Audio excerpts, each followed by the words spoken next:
الشفاعات وهذا مطلبي يا نبي. Assalamualaikum warahmatullahi wabarakatuh.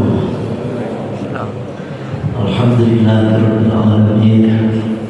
Wassalatu wassalamu ala asyrafil anbiya'i wal mursalin sayyidina wa maulana Muhammadin wa ala alihi wa ashabihi ajma'in. Amma ba'd.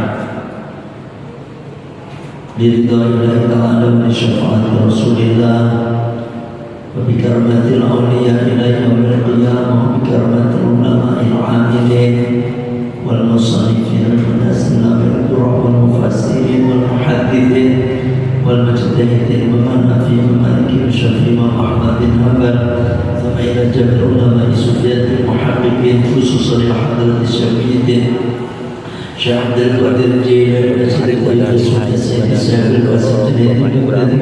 Syekh Muhammad bin Nasrullah sallallahu alaihi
Wassalamualaikum warahmatullahi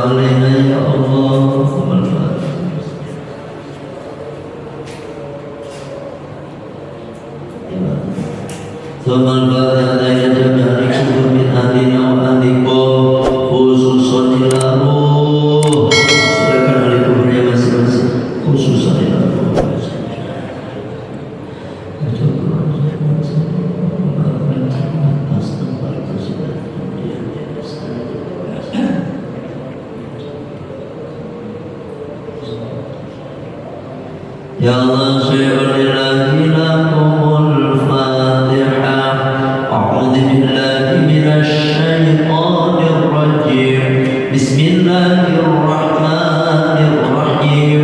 Alhamdulillahi rabbil alamin. Ar-Rahmanir Rahim. Maliki yaumiddin. Iyyaka na'budu wa iyyaka nasta'in. اهدنا الصراط المستقيم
Kita lanjutkan ngaji kita. Kemarin yang ngaji hari kemarin, ngaji pertemuan kemarin yang nonton ada 4.100 orang. Jadi alhamdulillah yang ikut ngaji banyak ya. Sekarang salah ini ya. Ya.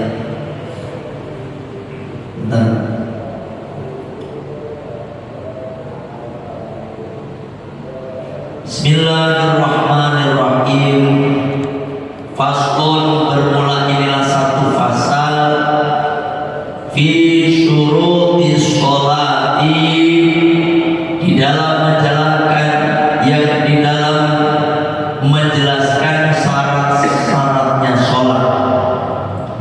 Asyartu, adapun yang dimaksud dengan syarat, ma itu sesuatu yang tawaqqafu, yang bergantung alaihi atas sesuatu tersebut, sihhatu sholati, sahnya sholat, walaisa, dan tidaklah sesuatu tersebut minha, daripada sholat, wa quddimat, dan didahulukan asyurutu, beberapa syarat, alal arkani, atas beberapa rukun, li'annaha, karena bahwasanya syurutu sholat aula, itu lebih utama, bitaqdimi, didahulukan, ya kan, didahulukan. Nah, yang kita bahas ini sekarang adalah syarat-syarat sholat. Ada syarat wajib sholat, ada syarat sahnya sholat. Kalau syarat wajib sholat, Islam, balik, berakal, terus sehat panca indera, yang kelima sampainya dakwah Islam kepadanya, itu syarat wajib sholat. Syarat wajib berarti dia kalau memenuhi syarat itu wajib sholat. Nah, yang kita bahas pada kesempatan kali ini yaitu syarat-syarat sahnya sholat. Apa yang dimaksud dengan syarat? Yang dimaksud dengan syarat ma yatawaqqafu alaihi sihhatus sholat. Yang namanya syarat itu adalah sesuatu yang bergantung pada sesuatu tersebut sahnya sholat. Artinya sahnya sholat itu tergantung pada sesuatu itu. Kalau nggak ada sesuatu itu, berarti sholatnya kagak sah, itu maksudnya, ya kan? Berarti sholatnya kagak sah. Walaisa minha, tetapi sesuatu itu tidak termasuk daripada sholat, ya. Tapi sesuatu itu tidak termasuk daripada sholat. Wa quddimat asyurutu, didahulukan syarat-syarat ini alal arkani, atas rukun, di annaha aula bitaqdimi, karena memang syarat itu memang harus terpenuhi sebelum kita melakukan satu ibadah. Kalau rukun itu sesuatu yang ada di dalam ibadah itu, ya tak? Nah, itu rukun, bedanya. Kalau syarat di luar daripada satu ibadah. Kayak syarat sahnya sholat itu berarti di luar. Istilahnya gini Pak, kalau ada misalnya mencari lowongan kerja, lowongan kerja. Di situ kan disebutkan, ya kan, lowongan kerja syaratnya minimal SMA, umurnya maksimal minimal 25, minimal 20, maksimal 35, itu kan ada kan? Itu syarat sebelum dia masuk ke yang kerja itu. Kalau nggak punya syarat, belum lama kira-kira diterima, kagak. Aki-aki datang, saya mau melamar. Bersama berapa Pak? 60. Ya Allah, Bapak baca syaratnya kayak gitu. Termasuk syarat sholat. Itu syarat itu harus dipenuhi dulu sebelum sholat. Kalau syaratnya kagak terpenuhi, kalau dia sholat, berarti sholatnya gak sah. Itu namanya syarat, dan harus dilakukan. Gitu. Ini satu dan syarat itu sesuatu yang wajib, takdimuhu, mendahulukan itu syarat ala sholati daripada sholat, gitu. wastimroruhu, dan sesuatu itu harus istimror. Istimror itu terus ada, Pak, ya kan? Fiha, di dalam sholat. Pahamin maksudnya? Yun sewu, kayak syarat sahnya sholat itu kayak wudu, ya toh, menghadap kiblat. Nah, wudu menghadap kiblat itu harus ada sebelum dia sholat. Nah, itu harus ada juga selama dia sholat sampai selesai. Itu harus terus punya wudu. Kalau wudunya batal ya otomatis sholatnya batal. Menghadap kiblat dari awal sampai akhir menghadap kiblat, gak boleh terus aduk ngalor, aduk kaitan, karena itu masuk syarat istimror. Adanya syarat itu harus ada selama sholat. Suruh sholat ada pun syarat-syarat saja sholat. Khamsatun, itu ada 5. Ahaduha, ada pun yang pertama dari yang 5. Toharatun, itu suci. An adasin, dari adas. Wajanabatin, dan jinabat. Itu yang pertama, Pak. Pertama, syarat sahnya sholat, orang itu harus suci dari hadas, harus suci dari jinabat. At-toharoh itu ada pun yang dimaksud dengan at-toharoh, suci, ya kan? Lugotan, menurut lugot an-nadhafatu itu artinya bersih. Toharoh itu artinya bersih menurut lugot. Wal khulusu, dan lepas minat danasi, dari kotoran, artinya lepas dari kotoran. Wa syar'an, dan menurut syariat dimaksud dengan toharoh itu apa? Raf'ul man'i, mengangkat perkara yang menghalangi, ya, al-murattabi, yang diurutkan alal hadasi, atas hadas, awin najis, dan najis. Waalaikumsalam warahmatullahi wabarakatuh. Bis pariwisata ini siapa nih? Terima kasih Pak udah ngikutin ngaji, ya. Nah ini, jadi diurutkan hadas baru najis, itu hadas dari hadas baru najis. Fal aula, maka ada pun yang pertama at-toharatu, maksudnya suci anil hadasi, dari hadas, al-wudu'u, yaitu wudu. Harus ini, ya kan? Harus. Makanya hadas itu ada 3. Mau dicatat silakan. Enggak ya, enggak apa-apa. Seperti ngaji baik-baik dengerin, ya kan? Kadang-kadang kalau udah ngaji tua begini suka lupa, ya kan? Yang nyatet aja lupa, apalagi yang nyatet, enggak apa-apa. Ya kan? Pokoknya ngaji. Hadas itu ada 3. Yang pertama hadas kecil atau asghar istilahnya. Hadas kecil itu bisa hilang dengan cara wudu. Itu hadas kecil, ya, hadas kecil. Contohnya kentut, itu hadas kecil tuh. Apa namanya? Terus bersentuhan kulit laki dan perempuan yang bukan mahramnya, ya, itu hadas kecil. Tidur, jaga menempatkan apa namanya, tempat duduknya, ya. Ini kalau sampai tidur terlentang itu ya batal. Tapi kalau duduknya begini, tak gitu, ya kan, nggak batal. Kenapa?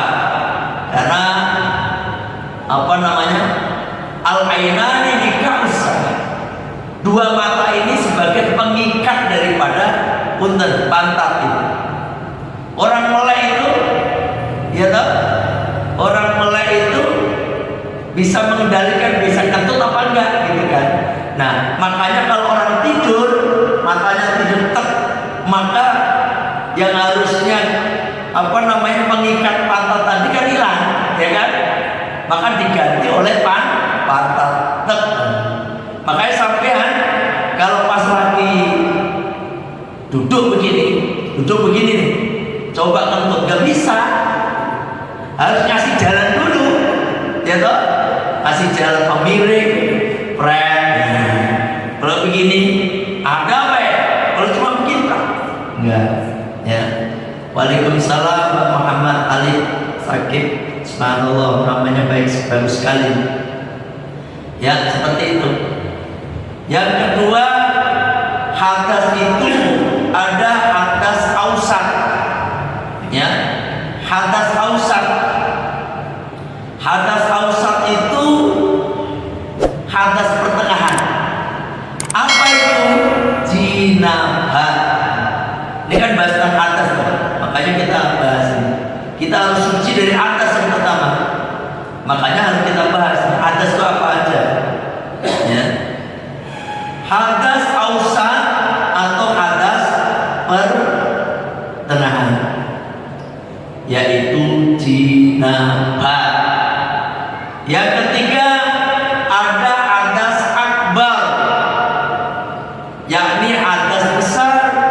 Apa itu hadas besar? Haid dan nifas. Itu Pak, ini harus kita paham betul, ya, harus paham betul.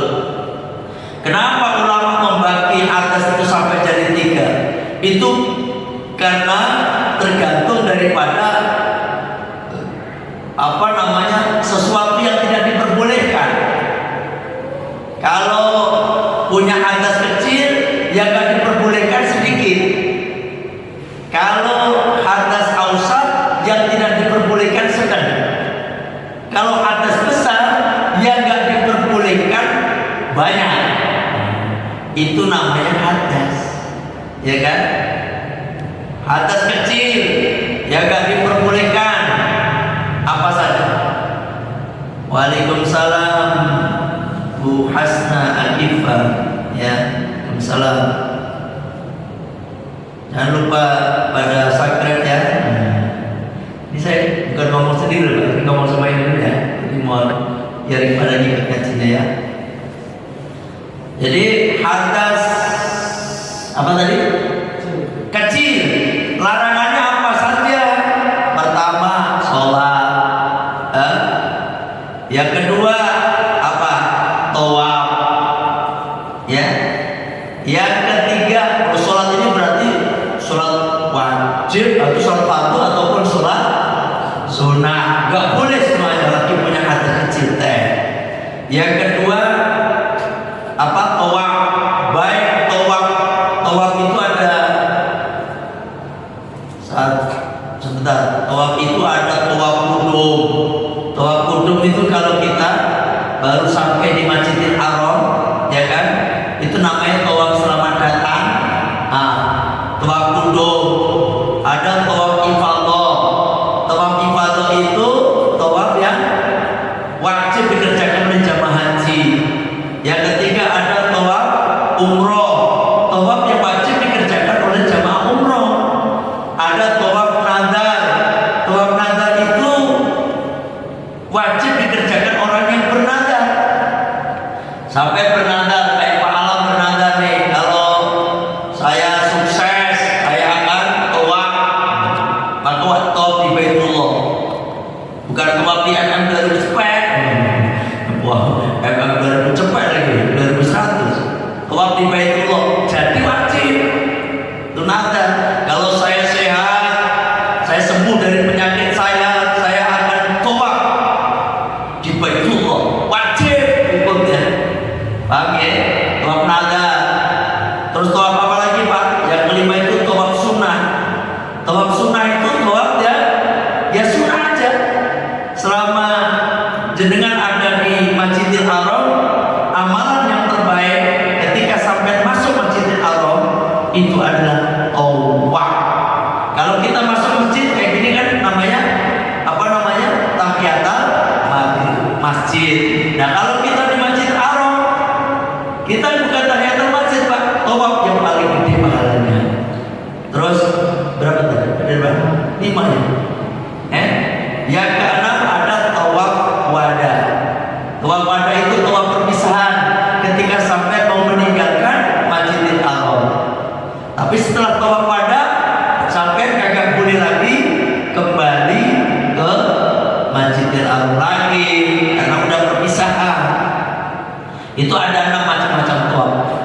semuanya kagak boleh. Orang kagak punya wudu kagak boleh. Sampai lagi tua kentut pret, batal wudunya. Gimana dong?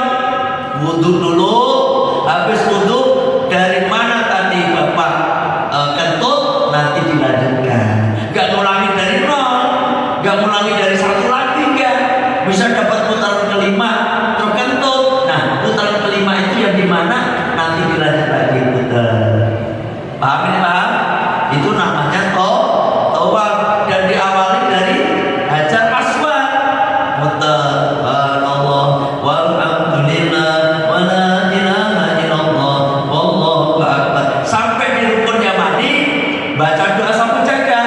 Rabbana atina fid dunya hasanah wa fil akhirati hasanah wa qina adzabannar wa adkhilna jannata ma'al abrar ya aziz ya ghaffar ya rabbal alamin.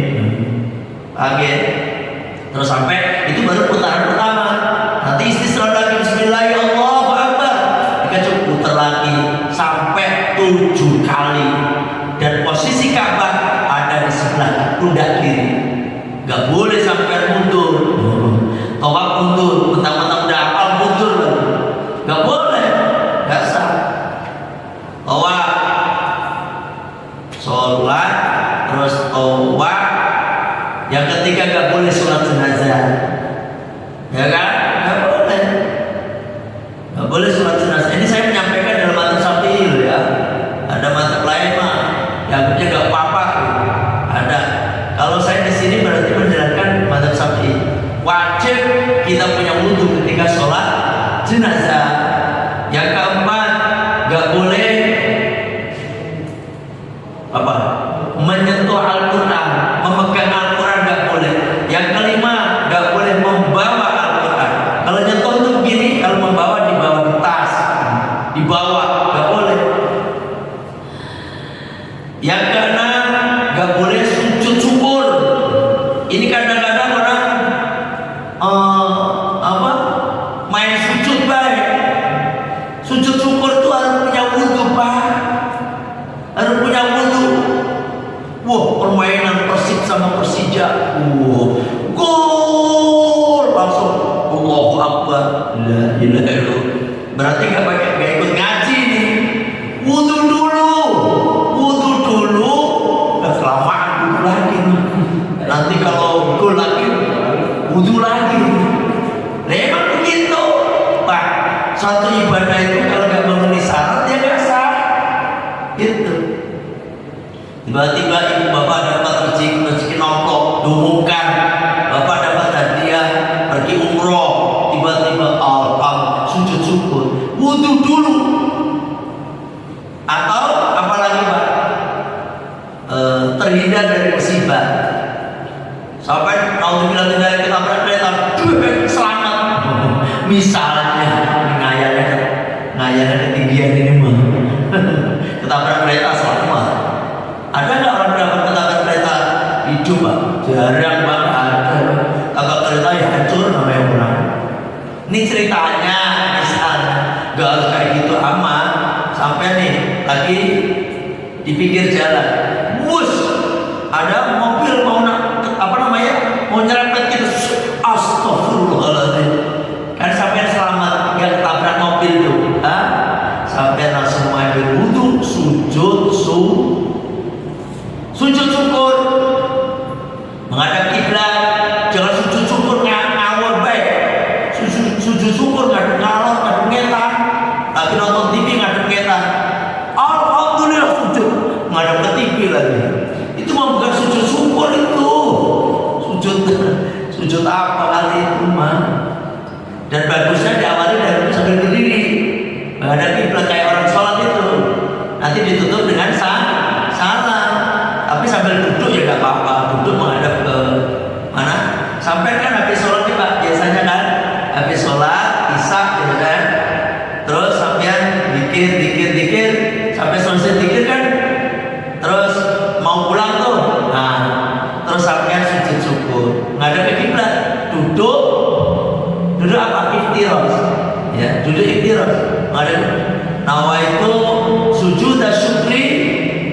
lillahi ta'ala. Allahu Akbar, langsung sujud. Sekali aja sujudnya. Ini sampai yang biasa sujud syukur siapa? Halo? Ya benar baik. Ya kan? Padahal Pak, Allah udah berjanji, la in syakartum la azidannakum wa la in kafartum inna azabi lasyadid. Itu janjinya Gusti Allah loh. Kalau kalian bersyukur terhadap nikmat yang aku berikan kepada kalian, la azidannakum, sungguh aku akan menambah nikmat itu kepada kalian, untuk kalian. Wala in kafartum, tetapi jika kalian pada kufur terhadap nikmat yang aku berikan kepada kalian, wala in kafar inna adabi, sesungguhnya siksaku sangat pedih. Ya, itu. Nah kalau kita sering sujud syukur Pak, sujud syukur tuh nggak harus apa tadi yang saya sampaikan nunggu rezeki nongkrong, enggak. Kalau bisa tiap malam sujud syukur. Allah udah kasih kita nikmat panjang umur, alhamdulillah. Allah udah kita kasih nikmat kesehatan. Allah udah kasih nikmat anak yang soleh-solehah. Allah udah kasih nikmat kita punya rumah. Kita syukuri semuanya. Alhamdulillah Allah masih ngasih kita napas. Itu sujud syukur. Bacaannya gimana? Sajada wajhiyya lilladzi khalaqahu wa sawwarahu wa syaqqa sam'ahu wa basarahu bi'aulillahi wa quwwatihi fatabarakallahu ahsanul khaliqin. Apa ya? Halo? Belum apa? Cari di Google aja. Halo Mak, di kitab Mak, cari di Google, diketik bacaan sujud syukur. Ya tak? Mudah begitu. Kalau itu gampang, subhanallah walhamdulillah wala ilaha illallah wallahu akbar wala haula wala quwwata illa billahil aliyyil azim. Itu aja gampang Mak. Yang bagus yang pertama tadi. Paham? Gitu. Insyaallah. Sampai kalau pinter bersyukur Pak, yakin sampai akan bertambah terus nikmati saja. Tadi saya tanyain siapa yang sering bersujud syukur. Loh, orang ada. Gimana? Nah gitu. Gitu. Makanya kalau senang loh Pak. Punten Pak. Saya itu pernah kan dulu sebelum saya jadwal banyak seperti sekarang ini ngaji rutin, dulu saya banyak yang ada kegiatan rutin tiap bulan dulu Pak. Di saya yaitu ke Yayasan Yatim Piatu atau orang-orang yang saya kenal. Udah gitu. Ketika di Yayasan Yatim Piatu, seingat saya itu di Kampung Siluman. Namanya itu Siluman Pak, ngeri kali. Berarti dekat kampung setan kali. Kampung Siluman ngerti gak? Di Tambun. Ada Pak di Tambun, Kampung Siluman. Ada Yayasan Yatim Piatu. Saya udah siapkan beberapa amplop. Saya ke sana, ya kan? Kebetulan ketua yayasannya, pengasuhnya itu orang Jawa Timur. Kalau bukan orang Lamongan, teman udah lama sih, udah lama banget ceritanya. Nah, habis itu saya izin, masih muda beliau, ya seumuran kakak saya dikit lah di waktu itu. Nah, ketika saya udah siapkan itu, dia cerita bahwa di sini tuh ini anak-anak kecil segala macam. Padahal saya udah siapkan uang sekian gitu. Ketika saya melihat ada apa namanya, cerita Ustaz tadi, saya luar biasa perjuangan tadi. Akhirnya saya pamit, udah saya siapkan dengan amplop itu sebenarnya. Nah, karena ceritanya ini sangat apa ya, terima kasih bangetnya itu loh. Dia bilang kalau panjenengan pengen ngasih ini, alhamdulillah, alhamdulillah bisa anak-anak di sini pada makan katanya. Saya langsung merasa kurang ngasihnya Pak, karena ucapan terima kasihnya tadi belum ke uang, belum saya kasihkan, udah terima kasih banget. Terus saya pamit tadi, Ustaz punten saya numpang kamar mandi dulu. Saya ke kamar mandi, saya tambahin lagi. Begitulah, ya kan? Begitu. Atau sampai ngasih pengemis Pak, ngasih pengemis, ya kan? Pas yang kita kasih itu terus ucapannya itu banyak dan memang benar-benar butuh. Dia ngomong benar-benar Pak, pas kita kasih, terus si pengemis itu dia bilang alhamdulillah Pak, sambil nangis-nangis, ya kan? Matur nuwun Pak, saya ini udah seharian ini dari kemarin belum bisa makan, anak saya ini juga nih Pak, saya terpaksa ngemis.